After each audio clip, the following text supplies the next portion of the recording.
Week 11. We live for Saturdays. Back with y'all with another great episode with Maku and Chris. What How we up? doing tonight, boys?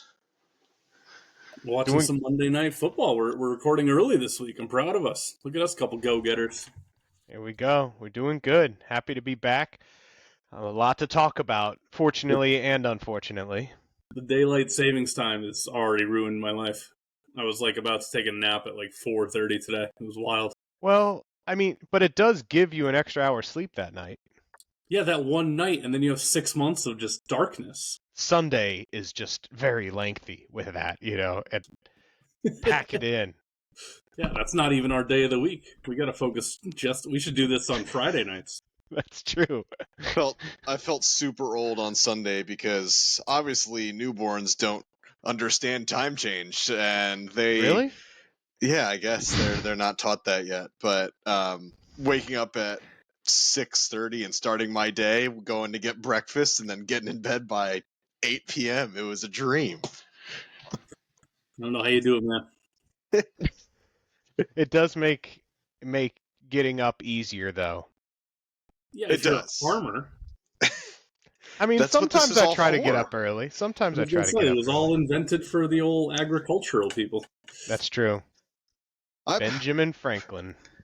What kind of farmer contributes to the Farmer's Almanac? Because that's is there just a I think it's all of yearly? them. It's their collective almanac. Yeah, they're a conglomerate. It's like a congress of sorts. Is there just like a committee, and they're like the 22nd? That's gonna be rain. The original weatherman. It doesn't have anything to do with rain, man. Yeah, it does. It predicts Which tells you all the time. yeah, like each day of the year, which is likely to get snow and rain and stuff.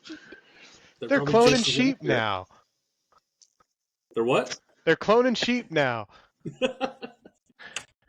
Why don't we Well- get back to something we're better at? No, I think we're just delaying the inevitable is the problem. That's true. Let's Yeah, rip the it's- Band-Aid off. It contains planting charts, recipes, and weather forecasts. So these people are just Yes. I was thinking daylight savings Original time. Never mind. analytics and sabermetrics. They were the data nerds of the day. Farmer's Almanac. It's chock full of information. they're the Ken Palm of seeds. What if we just a different kind of seed? Oh yeah. That's the title of this episode. Wow. Ken Palm's like, write that down. College football. Chalk did one we up on the start big out like board that? for the loss. We don't even want to talk about it this week. Yeah, That's what Florida Georgia Line funds. let's talk about the Farmer's Almanac more. We don't need to talk about the Penn State game. Yeah, we really don't. I mean, we all know. we honestly don't need to. I think everyone knows. I will say, I think my only concern, or I wouldn't say concern, my issue with it is that it feels like, first of all, we never beat them, which is fine. There's some teams you just can't beat. Every sports fan, Purdue doesn't. I mean, Purdue actually beats Ohio State more often than we They do. beat more than No. us. But like a Rutgers never beats us. They probably hate us equally. But I feel like we're on almost equal footing with them in we are always now a top 10 team, which again, we kind of take for granted too. But to get to that doorstep every single year and then just get punched in the gut or punched in the Gut-wrenching. face, it's the worst because you always expect different.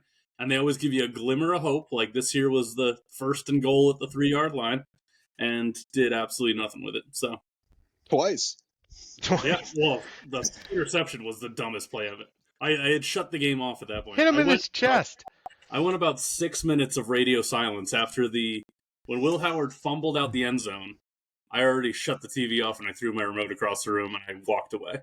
And then by the time I turned it back on, it was already at the other side of halftime. So I missed the entire last 6 minutes just purely out of anger. It's you have to come to peace with it in some regard as a fan because, like you said, we do take it for granted.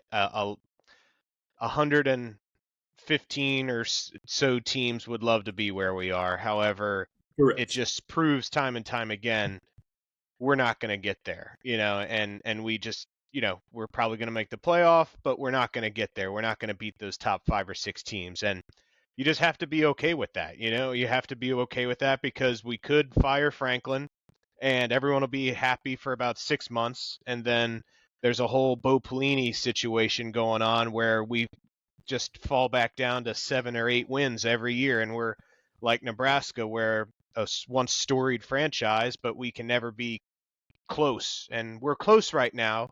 I think I'm unfortunately becoming more and more pessimistic that we'll ever get to that elite, but at least we're close. Yeah, I don't know. I don't know if it's always going to be this way or if it's just kind of weird this year, but there's some pockets of the. I feel like every week when I look at like, oh, if the season ended now, this is what the bracket would look like. Like, there's some pockets for teams playing in the first round to go and be realistic in the semifinals. Like, I'm looking at this. That's true. I'm looking at this path to that now from the Athletic,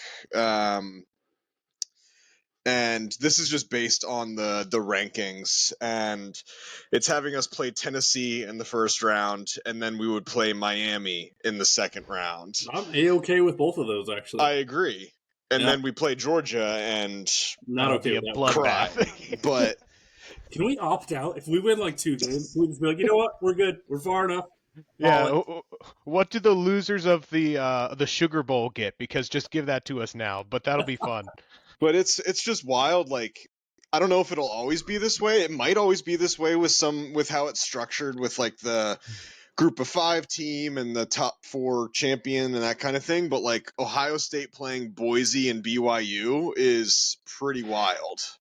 It's kind of cool because, I mean, this is what you do when you're looking at March Madness. You look at the paths, and the path to the Final Four and everything. Mm-hmm. I mean, you're definitely right. And that would definitely be exciting to win 1 or 2 games, and I think it's, at least in my opinion, just adjusting expectations. Because like we said, we're not a national championship team. However, we could make noise and it could be fun, that kind of thing. Yeah. And going away from our game a little bit, but looking at a team on this page, Clemson just made their path a lot harder on the ACC side this past weekend. They need a lot of help now. 2 losses. I think the one was fairly excusable when you're going against Georgia, and obviously it was the first game of the year. You can like chalk that to be like, whatever. It's kind of like Notre Dame losing to Northern Illinois. It's like just kind of a blip that people have all largely forgotten about. But I don't know, that Louisville offense just kept on coming, and Clemson had no answer for them until like 10 minutes left in the fourth quarter. That's when they started scoring points. Everybody's like, oh, wait a minute. Can we get an onside? I think they started throwing stuff on the field when they didn't get an onside kick. Yep. I don't know if it was a good or bad ruling. It worked for Texas. Yeah, it did. It was for Texas. It was funny because the very next play, Louisville does like a 50-yard touchdown, and they're just like, all right, but yeah, never mind. Give me my water bottle. Yeah, that was a waste of an $8 water bottle. Exactly. Tyler from Spartanburg wouldn't be happy, though. You're right. Yeah, that's true. And then Iowa State, same boat with the Fighting Andys. That was tough. Shout out Coach Andy. Tough to watch because they tried to do everything perfectly. It was a close battle, how they always have in like late October, early November. They always get into some games they should be winning and they end up falling back a little bit. But they scored just as you want to with make as little time as possible for the other team. I think they scored like 2:02, and then Texas Tech came all the way down the field, like chunk play after chunk play, scored with like 20 seconds left, and that indeed was too few of time for Iowa State. Right. Yeah, that was one of those games that I just kept tracking the score, or like they showed a highlight during. Was that during our game or was that during the 3:30? I don't remember. No, that was I think I was watching the South Carolina game. And speaking of which, there you go. Rough little second half there for the Aggies. We were kind of on that, though. I gotta say, there was a lot of people. Vegas knew something. Yeah, and I mean, you got that environment, and just goes to show, And like we said, there's only about 5 or so teams that have looked pretty much, elite. And I think all along we didn't think Texas A&M was in that group, and that was a classic tough night road atmosphere, which, it's nice to have those night games for that are Credit to us, impactful. we also never put ourselves in that top 5 elite because we knew the loss was eventually coming, whether it be Yep. as You're it right. always does, Ohio State, or another trip up here and there. Here's my question, though. I was just thinking, like, in the background here. Would you rather know you're going to lose to the same team every year, or know you're going to definitely have a loss, but it could be at any given time? You could lose to the FCS team to start the year, or, some random team along the way. Or do you just want to say, the devil I know is better than the one I don't? Very good question. I don't want what we have right now. I'll tell you that. What we have ain't working for me. Yeah, I mean, it takes the fun. I mean, it takes the excitement out of it for me, honestly. Because because we're optimists and we want to root for it. We don't tell ourselves we're going to lose every year. We're going to be like, hey, this is the year. This is, and so we get our hopes up again, and it loses. But then also, it's kind of it takes the guesswork out of it, which this sounds very spoiled, but it's a predictable 10-2. I mean, everybody, you're going to beat these teams, and but I mean, it's like I said, we're a really good team. I would very much take the randomness of. I agree. It could happen anytime. Agree. You'll get a loss, but it can happen anytime. Because I want to be as PC as possible, but I hate every Ohio State fan in the world because they're just so glib about it. They're like, all right, no, we're gonna go on. We have one or two that listen to the podcast, by the way. So let's watch that. Thanks for listening, and congrats on your big win. Maku's like, thanks for listening. I hate you. Don't act like you ever get stressed about this game. It's like, okay, we'll walk in and probably win and move on with our lives and still be a top 5 team. There's one guy, I'm pretty sure he's told me that before, and I don't want you putting those words in his mouth. That's awful. Because you're right. But that's the problem. It's like the old days before, this is when I was, a child growing up a Sox fan when we were still cursed before, 2004 and breaking through. But every single year, it was the Yankees just laughing in your face, and you would always face them. They would always be the ones to knock you out. And that's kind of how Ohio State's been. Now, again, this year is very different strictly because of the massive playoff and the 12-teamer. And chances are, as long as we don't have any more, shooting ourselves in the foot, we'll be right back in there. But it's still just a painful reminder that we are, as you said, a top 10 to 15 team, not a top 5 elite team. And to your point, we have another fun graphic later on about the upcoming week for the Washington matchup. Hopefully that's not a trip up. One other thing I wanted to mention, Florida State keeps losing. I don't know if you guys know that.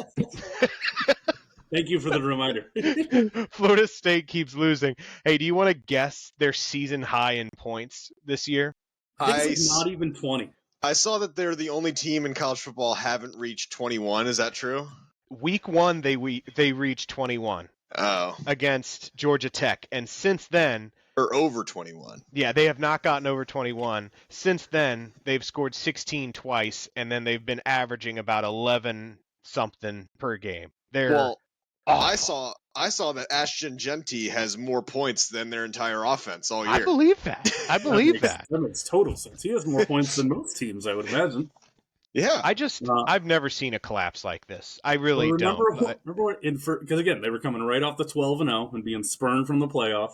And then everybody's like, oh my God, did you see Georgia Tech get that fluke win against Florida State? And now it's like, everybody have your shot at it. They're not going to It's unbelievable. I mean, honestly, who would have thought? But Cal needs to feel bad. They're the only loss for them. And that was 14-9. And exactly. it wasn't even a good 9. Win. I think I hate to say it because I don't know a single player on the team. I can't name names really, but I think that just feels like name. No, that just feels like an organizational failure where you're like, they lost their first 3 games and they're like, you know what? I'm done with this year. Let's move on. I mean, he needs to go. I've never seen a collapse like this. It's crazy. I don't think there's any faith by any of the players or the the boosters, whatever. That's just a mess. Not to switch to the NFL, but if I can have a quick 5 seconds, my team, the Saints, just fired Dennis Allen because that was a complete lack of organizational control and mismanagement and just complete failure. So I see when you lose that many games, even if people were riding high early on, you gotta cut ties. What is Florida State? Are they 1-8? I want to say 1-7. There could be 1-8. Yeah, they definitely have the 1. And then fill in the blank. 1-7. They're 1-8, and they play at Notre Dame this weekend. Yikes! And then they end the year home against Florida. I think they'll lose that too. Easy. Yeah, Florida. I mean, who would have thought? I mean, how do you think they fare against Charleston Southern? Charleston Southern's like, imagine Charleston Southern, and it's a pick'em. Charleston Southern's chomping at the bit right now. Yeah. I feel like they're not a bad FCS team either. Are they still FCS? They move up. Another team from Florida, though, that had some trials and tribulations this past weekend, but really pulled back. Miami came all the way back down from my goodness, a early second half deficit, which was significant. I think Duke was up like 10 or 11 points. I had Duke plus 21, and that was a devastating loss. They lost by 22. It was that crazy. Was the most locked-in thing of all time. After halftime. Yeah. I mean, but they're not going anywhere unless they fix their defense. Like, to give up 31 against Duke is that's hard to do. Yeah. So they're not doing anything. Cam Ward is their Lord and Savior. I was gonna say, is it not because I think Cam Ward's like back into top 2 or 3 of the Heisman when he had fallen like out of the top 10 for a little bit. Number 1. Maybe, probably never went that far back, but yes, he's rocketed back up. But is it almost kind of a benefit to have like not a fully complete team? Because you look at somebody like Dylan Gabriel, who is throwing like 85% completion, I always like to mention. But he has such a sound team around him. He's not really in close games unless he's playing Ohio State, obviously. I think Cam Ward being able to show off and like put up 50 points a game because he needs to is almost better to have for his Heisman track record. 100%. I mean, technically, is the Heisman supposed to be the best player or the most valuable player? I was just thinking the same thing. Because that would kind of... Valuable player, if it was baseball terms, his WAR would be 4. And he's won them 3 or 4 games. So it's... Yeah, that's very... College football WAR we really need. It is awarded to the top player in college football. Yeah, your number will be like 2.5 or 3, and you're like, wow, this guy's crushing. If you get that many wins above replacement as a college football player, that's incredible. I mean, we don't have, obviously, there's some years like Joe Burrow that it's just the best team of all time. So but we obviously don't have one of those. So it'll be interesting to see. Right. Well, that's the thing too, is like, yes, he was far and away elite and, had the best statistical season ever, but he was surrounded by far and away the best team that ever existed that season. So it's, was he the most valuable? I wouldn't say so. I think a lot of quarterbacks could have succeeded in that system. They maybe would not have, won every game by that much or won the championship, but a lot of guys would have put up good numbers. But it's kind of like when it was Mac Jones throwing the ball to Devontae Smith, when it was like, okay, one of these guys is just kind of doling it out and one of these guys is like electric. So let's give it to the guy who's actually the best player on the field. Right. So I think that's what it is. I think his best player, like skill-wise, talent-wise, you need a couple like highlight moments. You need a couple like showstoppers and be like, whoa, this guy's incredible.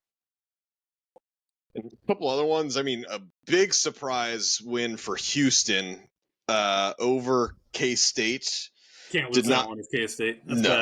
No. Skylar Thompson it's not Skylar. Avery Johnson. Yeah. Skylar Thompson was the quarterback before. A few years ago, yeah. He's sort of faded a little bit. He's struggling. That offense isn't really humming. And then Vandy. That was probably the most calm upset. I think they were like 6-point underdogs or something. They were significant. It was nothing, I wouldn't say. That was the first time in I forgot the year. Oh, darn it. It was like first time in 3 or 4 years that they've been single digit dogs on the road in In a the conference SEC. game? Yeah, Wow. which is, I mean, yeah, not even to be fit. They obviously weren't favorites, but they keep churning out wins, and Auburn stinks. They're quitting. I don't know where that line must have come out of thin air or it just never got edited from the start of the year because Auburn has never looked good to me all year long. Like, yes, they have a couple wins, and yes, Vandy had one significantly major one where they beat Alabama, but the rest of it, they're a very solid team, and they have a high flying quarterback, and they can move the ball. So I don't know why they were getting points. That seems insane. I guess they beat Kentucky by 14 the week before. I think they hung with they hung with Oklahoma earlier on, but that was before people realized that Oklahoma's not good. So that's true. Weird. Yeah. Any other good games that happened? I forget.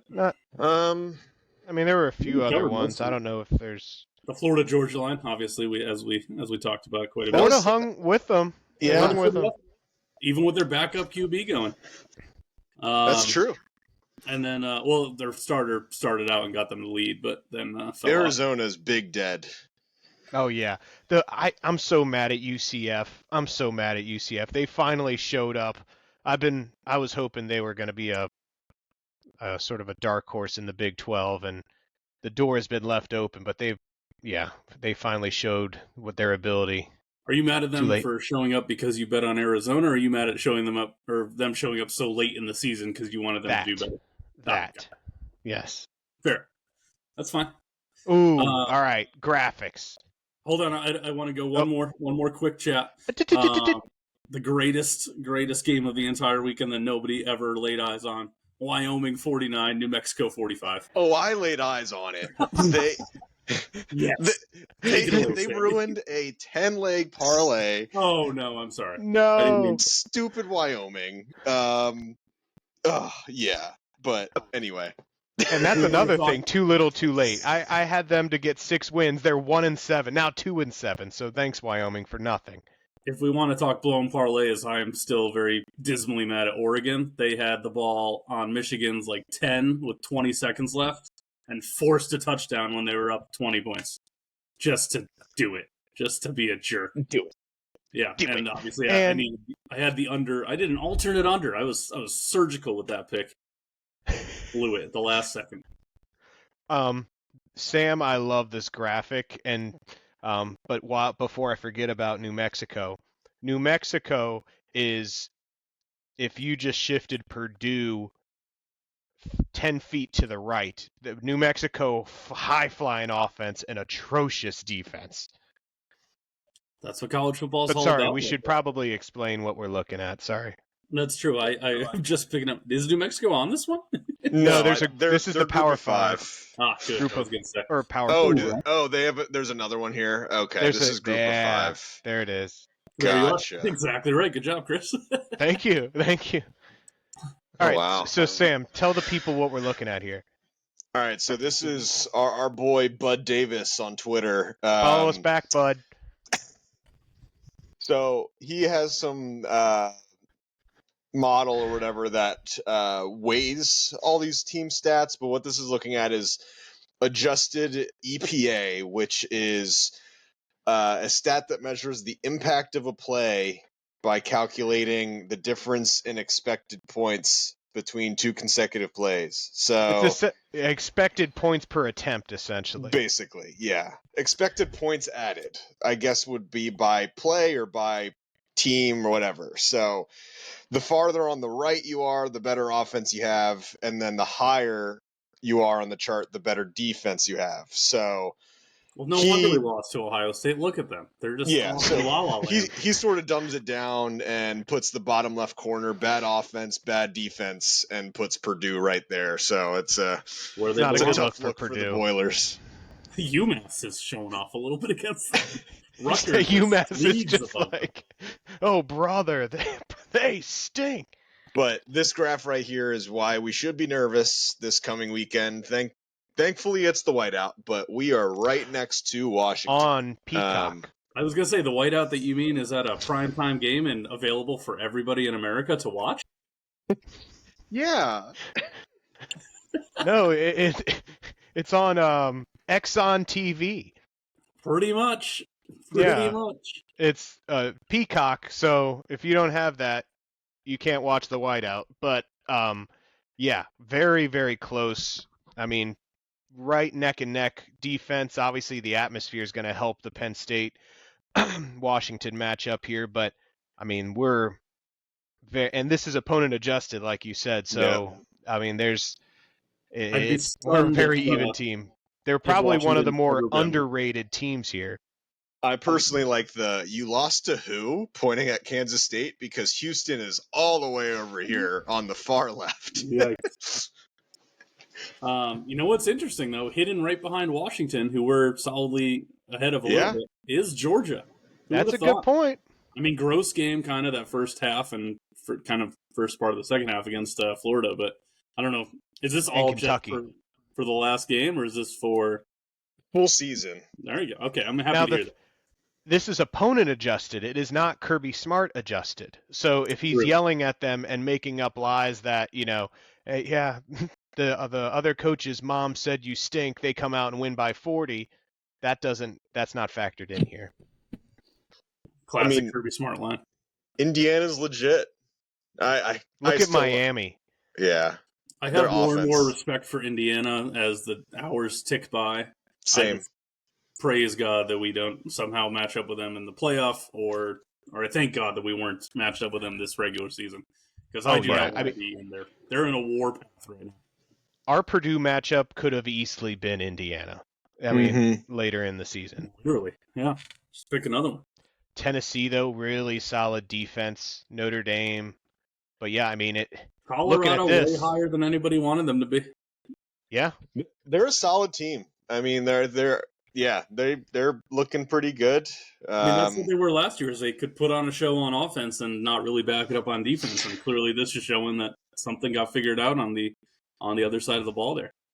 I mean, Utah, man, and Florida State is in the yuck category. Yeah, yuck. Ole Miss, look at that. Look at Ole Miss. About an inch above of Florida State is good old UConn. They're on track for a 9-3 or 8-4 at worst kind of season right now. Juggernauts. Jim Mora just pulling East Hartford from the depths. Anybody on G5 we want to look at, Sam? Yeah, let's look. Talk about them. Just make fun of some people. Yeah. Tulane, my boys. Tulane, looking we good. Knew Kent State was the worst. Yeah, they're pretty down there. Kent and Kennesaw, yeah. Tulsa. Boise a little Navy low and on Army, look at that. Considering how many teams they've knocked off, but I guess they play in high-scoring games. We knew that New Mexico is just a recipe for an over. Good offense, poor defense. Same with North Texas. They always have high-scoring ones. I thought UAB would be a lot lower on the at least the defensive side of the ball. I thought they were letting in a lot of points lately, but maybe they've. This is pretty interesting to look at, though. All right, let's see. He has offense and defense here. Well, let's see what this is looking at. Passing offense is on the bottom. Rushing is on the vertical. Interesting. So this is offense. More your lower. Yeah, this is solely offense. So Miami has a strong passing and rushing. Indiana's all passing. Well, where do you want to be here? Do you want to be square in the middle, or do you want to be way off in one of the corners? You want to be top right. You want to be top right. Yeah, top right is the best in general. That makes sense. A lot of good teams up there. Top left, Iowa just carving out their run game. Look at those ugly teams on the bottom left. Just Stanford, Northwestern, Utah, UMass, and Florida State. Those are great. Just a table of rejects at the wedding. Utah has just crazily underperformed. Well, Cam Rising keeps trying to play college football, and he's about 46 years old and keeps getting hurt. So, yeah, those are gross. And then let's check defense. All right, so defense, same thing. Top right is where you want to be. We're right with Alabama. Buddy. Man, Purdue. Figure it out, pal. Purdue is the bottom left of everything. I Yeah, mean, you can tell Oklahoma is a Brent Venables defense, but other than that, that's pretty much it. stunningly high Where- for an Oklahoma defense from compared Best to Wow. rush last defense in the decade. country. That's Yep. pretty damn good. I tell you, Tennessee's defense. I really going into the season, I thought they were going to be offensive powerhouse. Their defense is leading the way for them. Especially Okay. now, they've kind of cooled off on the offensive side. That's Washington, what I mean. Yeah, Washington's second best pass defense in the country. which isn't According good to this. because if you looked at the last slide, passing is actually where our offense is excelling. We're not as explosive on running as Mhm. we thought. And our offense on passing is only excelling because of Tyler Warren. Nobody else. Yeah, if only we got him the ball. Anyway, Yeah. all right. Start for that. Love it. Well, All right. we'll probably pull that up in future eps, but week 11. All righty. Well, Action's back, baby. Maction is back. Do College you guys- basketball's back, Same day. It's or not necessarily same day. Same week. basically. I didn't piece it together, but apparently this has been going on for a couple years. The Sun Belt and Conference USA took over all the weekday games in October, and they were very nice, and they left the MAC to have their action in November, what they've always had. But I don't know, they just kind of like crept up on me, like when everybody was saying a couple weeks ago, like, oh, we get so many straight days of football. That was Sun Belt and CUSA starting to play their Tuesday and Wednesday night games. It just all felt like action to me because they're all like lower tier teams, and you're always like, "Ooh, this is fun. I'll put this on in the background or whatever." But this is the first official action returns week, Tuesday, Wednesday. Well, I'm excited for Maction. I'm tired of watching Liberty on a Wednesday night, so let's just. So are they. Yeah, they're tough sledding. I think they're Yeah. bouncing back though, don't they? They have somebody a little bit easier this week. Their flame has been put out. Yeah, bouncing back. You know, can't run into the juggernauts of Kennesaw anymore. Yep. Yeah. Oh well. But good to have that back. Good to have something to, again, pay a little bit more attention to on Tuesday. It's never going to be, I need to sit on my couch and watch all of action, but it's just nice to know what's going on. When there's a snow action game, that's when I sit down and intently watch it. Yes, and because that's when chaos ensues. And Liberty, to be fair to them, they could definitely get hot and piece it together. If they make the conference championship, sneak in, they'll be good. I think they still have a decent shot. I mean, far be it for me to know the ins and outs. To the playoff, you mean? No, just to win the conference. Oh, yeah, definitely. All right, well, week 11. Man, these weeks are. We talked all about the midweek games. Nothing good is happening. These weeks are tallying up fast. Well, we got the first big one in the SEC out of two big ones here. Georgia is traveling to Ole Miss, 2.5-point favorites to the Dogs. That totals 54.5. Man, this is based even on the graph here. Like, these are two heavyweights in the SEC. Ole Miss has definitely had a roller coaster of a year in terms of conference play. They definitely turned things around, walloping. Who did they beat last week? I knew it was a blowout though. Arkansas. Yeah. So, what's our read here? What are we thinking on this one here? I'm leaning Ole Miss. Unfortunately, and I know Lane Kiffin agrees with me. Unfortunately, it's not a night game. That would give them that extra Did they get juice. The big noon kickoff. No, they did get 3:30. It looks like, but yeah, I and these graphics make me feel even a little bit better. That's why I left it up here. Yeah. I mean, I think 2.5. Obviously, you'd like to get that 3. I'm not sure if it's worth buying up or not, but I don't know if I'm actually gonna bet on it, but I really like Ole Miss in this spot. I think they have something to prove. I do very much agree, and I like that it's at Ole Miss, despite the time. Unfortunately, I think that Georgia's coming off such a kind of a lackluster performance where they threw a couple picks and they had they were obviously not even leading coming out of halftime against Florida, who's a far, less superior opponent. So I think that they are I think this kind of the strategy been going all year long is like if a known very good team has a lackluster performance, hammer them the next week. Because I just think like a team led by Kirby Smart is not going to let them fall short. And That's true. Florida was kind of a look-ahead game to this game. And again, it's at Ole Miss, so they have the crowd behind them. They get the 2.5 points. I think it'll be a lot of fun. It'll be a entertaining game. If anything, I may lean the over. But if I was gun to my head, had to take a side on the spread, I'd probably still take Georgia minus the points because it's going to be maybe a 3 or 4 or 7 point game regardless. But I think Georgia's just a little bit more of a complete team, and Ole Miss has shown some cracks over the last month or two. I'd agree with you there. I think the only thing keeping Florida in the Georgia game last week was Carson Beck. I think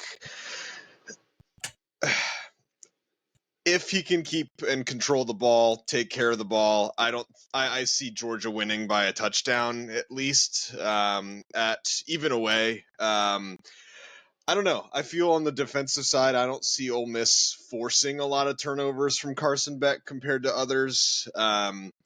But tough to predict. But yeah, I'm with you. I feel like it's hard to go against him there. I saw the funniest tweet. And it was just like something about Carson Beck and equating him to Sid from Ice Age, and it was just Carson. It's like Carson Beck when he sees double coverage, and it's just they posted a picture of Sid. Just Oh, that's funny. they left without me. They do this every year. I'm not one to judge, but he's far from the most studly of quarterbacks that's ever existed. I just like any kind of Sid from Ice Age joke. I mean, any Ice Age, reference you can bring into the pod is more than welcome. Very off topic, but I think it's the hair. I think he's got to do something with the hair. Got to add some locks to gain some confidence. We're really getting out of our depth here. Yeah. It's just too big for the rest of them.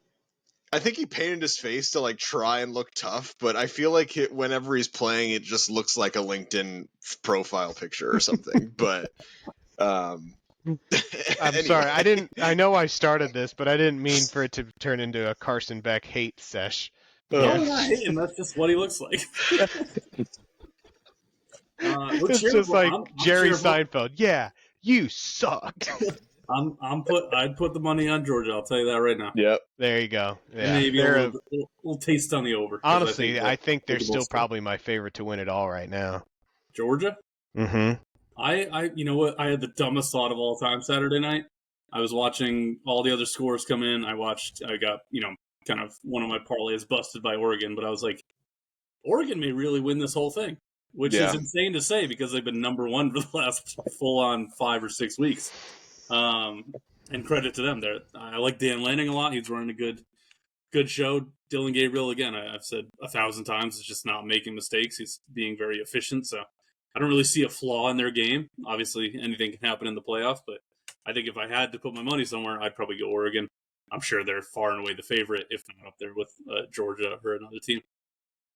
I agree with you there. They're kind of just quietly number one in the country. They're kind of unfortunately, what Michigan was last year, coincidentally, who they just beat. But Michigan, you wouldn't pay attention because they wouldn't have flashy plays. They just strictly ran the ball down your throat. They would win every game by 20 points, so they never had a 50-point blowout, or they didn't have Cam Ward kind of games or anything like that. Mm-hmm. But they just consistently dominated the other team, and that's pretty much what Oregon's been doing. I can't believe we're referring to Oregon as not flashy. That's normally their thing. Their wins aren't. But I agree. No, I agree. I agree. Exactly. But of all the uniform teams, they're the flashiest. According to MGM, Ohio State plus 350, Georgia plus 400, Oregon plus 450. Ooh, okay. I mean, we've talked about Texas, it. Texas 550. I would like Ohio State to win it all. That's for sure. Who would have thought you'd say that? Yeah, I know. 4 hours ago? I mean, if it can't be us, I mean, So you were happy this weekend. I will fully admit I hedged my happiness, and I also bet on Ohio State money line because, again, it happens every single year for the They Have to do do this every year. past 2 presidencies now. But I was Jeez. literally, I was That's still awful. irate. Like, I shut the game off. I was so upset. I was so mad when they were beating us, just seeing the smile on Ryan Day's face. Like, it just, there's some people in the world, when you see them happy, it just breaks something inside you. And apparently Ryan Day is that guy for me. Well, I'm Also, glad Will you got Howard, out of the weekend. still upset about him. Ohio State didn't recruit him either. He can shut up now. All right, what's up next, Will Sam? Howard. Yeah. What's up next? All right. Well, sticking in the SEC, we got Alabama and LSU. Alabama minus 2.5. 58.5 is the total. Another ranked matchup in the SEC. Game day. Game day down in Death Valley. What is this a night game? I'm sure it is. I'm sure it is. Let me see. It would make a lot of sense. Mm-hmm. It is 7:30. It is. Especially now with the Farmer's Almanac, it is a night game. It's very dark now at 7:30. So Night. 2.5 going, or I guess going to Alabama. What do we think about that? Well, going to LSU, right? Yeah. The points are going. Yes. Yeah. Minus 2.5 Alabama. Yeah. I think the logic in me says take Alabama minus the points. I'm pretty staunchly on the under right here, which is surprising for me to say. Oh. Did you agree or disagree? No, I was feeling the over. I was feeling the over. We're allowed to disagree here. It is a free country. Yeah. Yeah. Shut up. Yeah. No, I don't know. For some reason, that number's just a tick too high for me. I think it'll be a competitive game. I think it'll be a good game. I don't know. I see kind of like a 28 to 24, 21 kind of matchup. You? Yeah, I don't know. It's Wait a minute. stirring something weird inside me as well. I'm like, I don't know why that's just the direction I'm getting pulled in. So now you say the over. I did. No, I know, but why do you like the over? To your point, I think it's going to be very competitive. I don't really have a strong way. If it was a neutral site, I'd be right there with you with Alabama. But it is Death Valley at night, so I don't want to take that side. So that's why I'm sort of like, it's going to be a wild atmosphere. I expect, we've seen good offense from both of these teams. Has I expect Jalen that to come Milroe out. played in Death Valley yet? That's a question I'd like to ask good old Sammy. Especially at night. I'd be Yeah, you stunned. need to consult the Farmer's Almanac for that too. They probably have that answer. Have they played there at a new moon? When the planting schedule is just right. Jalen Milroe life facts. Why don't we get him on the pod and ask him? I'm sure we could. He's got nothing else going on this week. Yeah, him or Bud Davis. I'll take either. Oh, Bud has an open welcome. I don't know. I'm not feeling LSU either. I kind of like Alabama to cover the spread. That's why I asked about Jalen Milroe. If he's been there before, that's a huge beneficiary. But I don't think he has. I think he's only started last year and this year, and I don't know if he has that experience. So I don't know. The crowd is the biggest factor there, which I don't like saying often because of how it's treated us over the past several years. But we'll see. Yeah, I'm gonna go with the weird one. I was kind of thinking under as well. It's minus 150, so it's a little juicy, but both teams to score 25 points, no. So one team would score less than 25. Like, that's a stunning line. No, I love that play actually. I think because I can see 31-21 even, whatever the total ends up being, but like that also leaves room for the over too. This could be whenever we think it's close, there's always opportunity for a blowout too. Like one of these teams could just own the game plan. So I think one of these teams scoring 20 and not 25 might be the way to go. 100%. I couldn't agree more. Cool. Last big one that we had, and then we have some other ones. Our game. We are 13-point favorites at home against Washington. 45.5 point total. 13-point favorites again. Hey, we're on Peacock. I mean, that's the prime time. We're on Peacock. It's just the worst. Remember when we were in college hearing that, hey, in 2024, you guys will all be married, and you'll be watching your game on something called Peacock. And it's the whiteout. Yeah, you're watching the whiteout, and you're playing Washington, who's an in-conference game, and you're playing on Peacock. No, it's just wrong. I mean, do you guys have a strong opinion on anything on this game? I very much want to say it seems so smart to just take Washington in the points, but also I'm going on kind of the vibes, unfortunately. And I know that they've never played at Penn State, or if they have, it was far before I was alive. And they've never played in a whiteout environment, and they've played in awesome, crazy, raucous stadiums. Oregon most relevant, I would assume, for level of noise and crowd fanhood and all that. I just think that, it's a long flight. They may have to fly into Harrisburg with the long runways. They may not be able to land their plane correctly, if we're going back to storylines from a few weeks ago. Right. But no, I think they're just at a little bit of a disadvantage. They haven't looked great. They got stifled by Iowa recently, and I think that we're a little bit closer to an Iowa than we are a Michigan, than who they beat the week before that. So, again, none of that really matters. I think I'll keep the faith. I'm not going to bet on it, obviously, because I'm not stupid, but I would lay the points if I was giving advice to other people. Yeah, I'm kind of the same way. I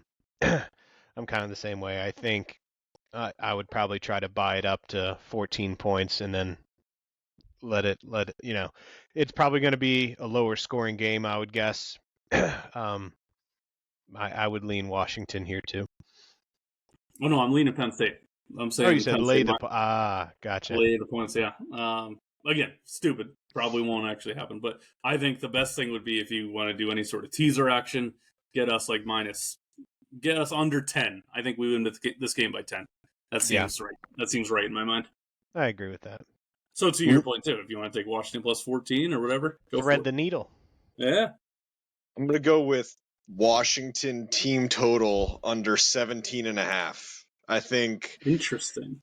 I don't think they score more than 17. I'm interested. I agree.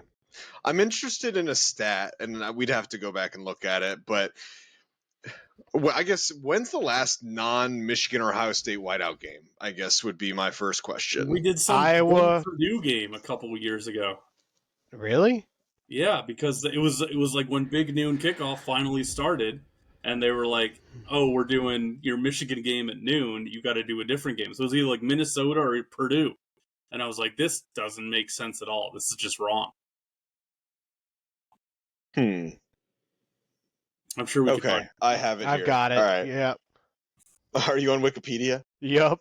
Yeah. Yeah, wait. Auburn. They counted. Auburn was one. Oh, yeah. Oh, yeah, definitely a non-Michigan. Minnesota. That was where Tyler Warren made his debut. Okay. The reason I bring it up is I'm curious, a whiteout game, and this total's already 45.5. I can kind of see it being a little bit of a slugfest. Me too. Especially if we're looking at non-Michigan or Ohio State whiteout games, which is kind of a fair comparison. I'd say so. They don't really score over 20. We don't really let up more than 20 points, and I don't see Washington getting over 17. So I like that. I'm gonna ride with it. I like that too. I'd be thrilled if Washington didn't score 17.5 points. Cool. Well, those are the three main ones that we wanted to dig into. There's Texas, Florida. Man, that is 21.5, that spread. Florida's, I think, still going to be on their third string quarterback, so that's probably Indiana is traveling to Michigan, and they're a 2 touchdown favorite. Is it at Wh- Michigan? Oh, is that no, I Indiana? don't. I think it's at home actually, but Yeah, still, it's at Indiana. what a world. First time Imagine, they've been favored against Michigan since 1968. imagine seeing this line come out. Like you see every line like in the future, right after Michigan's hosting the trophy in mid-January, and you're like, next year, November, whatever it's going to be, November 10th. Indiana's going to be minus 14 versus Michigan. You're gonna be The like, what? defending champs, yeah. Yes. And Indiana. Indiana of all teams? Where is Indiana on this defense graph? Do we see them anywhere? That's a good question. I think no, they're hidden right behind Minnesota in the right off the top Oh middle right. yeah. Oh yeah. Right, a whole hair under UConn. Who would have thought? Okay, that's not bad. So they technically have they're up and to the right, back Back to the and to the right left. of Michigan. So even Michigan is technically their defense is technically better than their offense just because of how bad their offense has been, but they're up and to the right of Michigan's defense and they're softer than that cheesecake. So Is this graph how we're using every bet of all time now? It's just whoever's farther right of the other team. I'm kind of using it as like confirming my suspicions, but Okay. Also, people need to watch the YouTube to follow this. Imagine listening to the podcast and just be like, "What are we talking They're about?" like back, right, up, down, left. What? They're a hair below UConn. Oh, okay, got it. I think at home Indiana covers that 2 touchdowns. I think the way they've been playing, I think they beat them by more than 2 touchdowns. I agree. I think they're going to be fired up. I think they're going to love having the defending champs come to town. I think Signetti, who has yet to be denied, he is yet to have a blemish on his Indiana record. Google them. Yeah, exactly. I mean, again, it's getting played out a little bit, but until he finally He's has like, a trip all right, up, watch it, Sam. That's enough. no, not by us. I just mean like you hear like all the lore about him, like being I'm so sick of successful it. in his first year, and it's like I kind of just have to keep buying in until he proves me wrong, and he has yet to do that. So.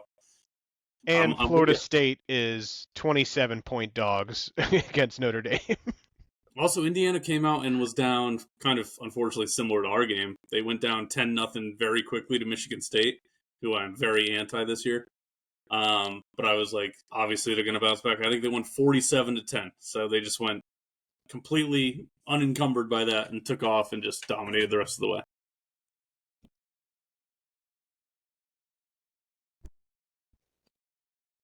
Where is that Notre Dame Florida State game? Do you know? Does it matter? Notre Dame. Played on Saturn. It's in Notre Dame. I don't know. That's a lot of points, but yeah, you're South probably, Bend. Yeah. you're probably right. They just put up 11.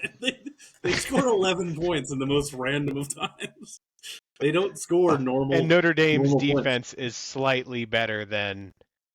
Oh well, it's better than everyone's. Honestly, I was still a little bit on the edge with Notre Dame, not really believing in them until that Navy game.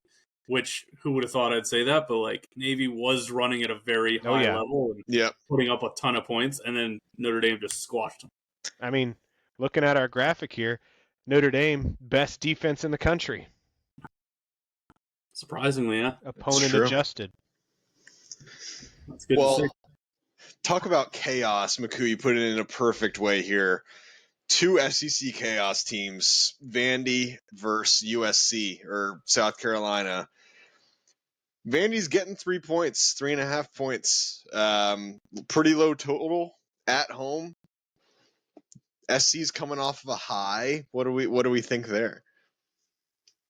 This is just a fun game. This seems almost like it was handpicked. It was only scheduled 24 hours ago. It feels like such a okay, Vandy's riding very high. South Carolina off a huge win. It feels like an over. I would love to see the over. It's only 45. I feel like South Carolina's defense is a little bit better than most teams, but also Texas' defense is elite, and Vandy still scored 21 on them. I don't know.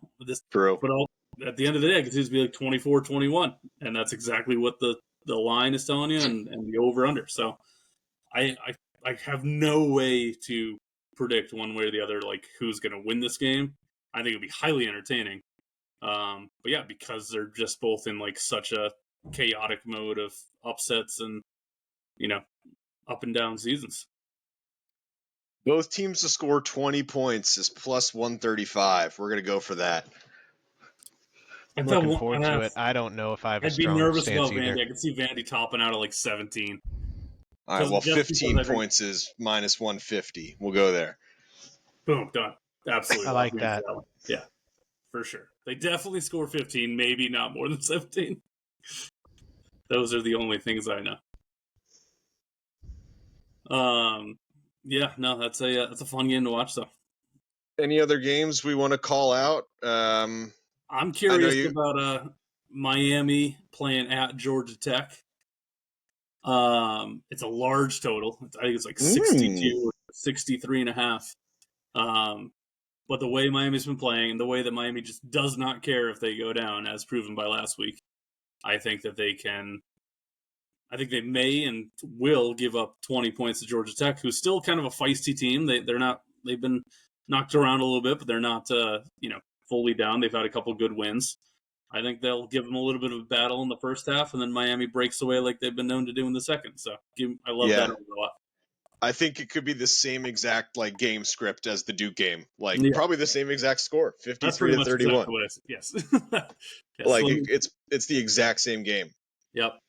I agree. Again, Georgia Tech is first. I think they have a little bit worse defense than Duke and a little bit better offense. So if not more points, so I'll take that. Yeah, and Miami's only minus 11. Granted, it's an away game, but it's not like it's at a ruckus crowd or anything. So I would maybe lean towards that either. Stanford, they're going right up the road. So right. No, I'm good for that. And Cam Ward now has the Heisman hype back on his side and can't really let that go because I think that's a good point. If you get to that level and it's super late in the season, you get to November and you're in the Heisman conversation, kind of like Jaden Daniels did last year, where he kept going, he kept throwing for 500 yards or kept running for 150 a game. I don't know how many times he did exactly that, but he kept putting up points and numbers is what I mean. I think Cam Ward's going to be in the same boat, even if they are out to a 10-point lead. I mean, this is their toughest test of the remaining season. They got Wake Forest the week after, and then at Syracuse, which, I feel like at Syracuse every now and then upsets somebody at home, but they haven't been as impressive as people thought. Yeah, you make a good point. They did beat Trevor Lawrence's Clemson there, right? I think a few years back. Right. I was just about to say there's no chance they beat him, but that seems like a spot where Miami could start looking ahead to the playoff and be like, whatever. I don't know. I agree. But yeah, I think this one will be yeah. I'm also very big on I think Clemson bounces back in a big way going to Virginia Tech. Same sort of thing. I explained my philosophy earlier, but a historically very, very good team that suffers a detrimental loss, I think bounces back the next week. Because again, when you have a coach of Dabo's caliber, I'm not saying he's the greatest coach of all time, but somebody like him, I don't think he's going to let his team get embarrassed in back-to-back weeks. And losing by a touchdown to Virginia Tech would be embarrassing. Agreed. And I think Tech's a little down in the dumps a little bit. They just lost in overtime to Syracuse. There you go. See, that's Syracuse a big win then. Yeah, they've lost a couple winnable games. I know they were my dark horse pick at the beginning of the year. I think they've disappointed a lot of pundits. So you know who mine was Oklahoma State, and they are 3-6. So they're so bad that their starting quarterback has created his own LinkedIn. I know that's been a running joke. Did he actually do that?